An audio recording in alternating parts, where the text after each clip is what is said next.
आइए समझते हैं हीट वेव क्या होती है, आखिर ये क्यों जानलेवा साबित हुई है। तो सामान्यतः हीट वेव को उत्तर भारत में तेज़ी से चलने वाली गर्म हवाएं, जिसे हम लू भी कहते हैं, माना जाता है। ये मार्च से लेके लगभग जून के मध्य तक या पूरी जून माह तक उत्तर भारत में तेज़ी से चलने वाली गर्म हवाएं होती हैं, जो हमारे स्वास्थ्य के लिए, मानव के लिए बहुत ही प्रतिकूल साबित होती हैं। IMD के अकॉर्डिंग, यानी इंडिया मेट्रोलॉजिकल डिपार्टमेंट के अनुसार,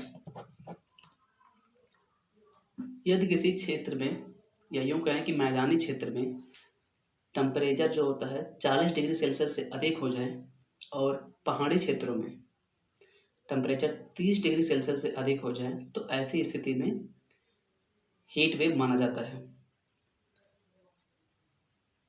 मैदानी क्षेत्रों में 40 डिग्री सेल्सियस, पहाड़ी क्षेत्रों में 30 डिग्री सेल्सियस। इसी को दूसरे शब्दों में कहें तो यदि किसी क्षेत्र का सामान्य तापमान में 5 से 6 डिग्री सेल्सियस तापमान में वृद्धि हो जाए, तो ऐसी स्थिति को भी हम हीट वेव यानी कि लू कहते हैं। यूँ तो हीट वेव आने के कई कारण हैं, लेकिन हम कुछ कारणों पे चर्चा करेंगे। इनमें से पहला है अल नीनो। अल नीनो एक भौगोलिक दशाएं हैं, भौगोलिक प्रक्रिया है जो समुद्र से उत्पन्न होती है। अल नीनो, ला नीनो, इन दोनों को हम कभी बाद में समझ लेंगे, बट इसका एक कारण है El Nino. El Nino simple सी है कि ये एशिया सहित भारत के क्षेत्र में सूखा का कारण बनता है, जिससे बारिश कम हो जाती है। ये भारत के मानसून को भी कमज़ोर कर देता है। हीट वेव को प्रबल बनाने में दूसरा कारण जो दक्षिणी पश्चिमी मानसून है, जिससे भारत में अत्यधिक या पर्याप्त वर्षा होती है, इसका कमज़ोर हो जाना। तीसरा कारण जो है वो क्लाइमेट चेंज है, जो जिसके पीछे सबसे बड़ा हाथ ग्लोबल वार्मिंग का होता है।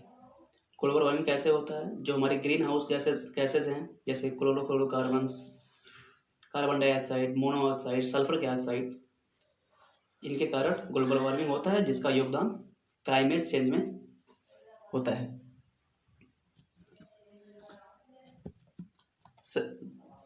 नेक्स्ट रीजन जो है वो हम खासकर शहरी क्षेत्रों में देखें तो जो आजकल इंफ्रास्ट्रक्चर हो रहा है, कंक्रीट की दीवारें बन रही हैं, मकान बन रहे हैं, रोड बन रहे हैं, तो इनका भी योगदान गर्मी या हीट पैदा करने में हो रहा है।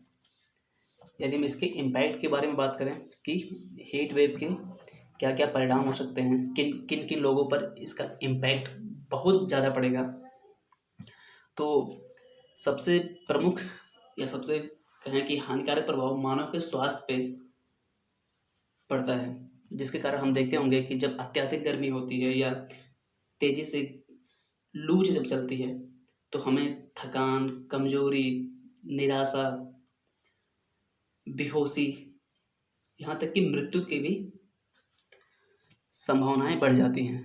हाल ही में उत्तर भारत में लगभग 68 लोगों की मृत्यु लू के कारण या हीट वेव के कारण हो चुकी है। इसके बाद सबसे ज़्यादा प्रभाव पशुधन यानी जो मवेशी हैं, जो जीव जंतु हैं, उन पे अत्यधिक इसका नकारात्मक प्रभाव पड़ सकता है, जैसे जल संकट, भोजन की सुरक्षा, ये सब का सामना हमारे पशुधन को करना पड़ सकता है। और सबसे महत्वपूर्ण जो प्रभाव पड़ना है वो है भोजन की असुरक्षा, यानी फूड इनसिक्योरिटी में। ऑब्वियसली बात है कि जब मानसून कमज़ोर होगा, बारिश नहीं होगी, गर्मी चरम की रहेगी, तो सूखे का सामना करना पड़ेगा, जिससे फसल प्रोडक्टिविटी में कमी आ सकती है। हम नेक्स्ट परिणाम और देख सकते हैं, जो हमारी होती है श्रम उत्पादकता, यानी कि अत्यधिक गर्मी में जो हमारे श्रमिक हैं, जो हमारे किसान हैं, वो अपने अपने क्षेत्र में काम करने में असमर्थ होंगे, उनकी क्षमताएं घट जाएंगी।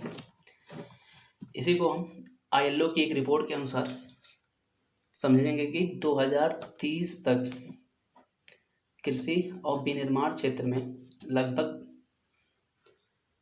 9.4% काम के घंटे खत्म हो जाएंगे, यानी समाप्त हो जाएंगे। 9.4 हम कह सकते हैं कि लगभग 10% काम के घंटे खत्म हो जाएंगे।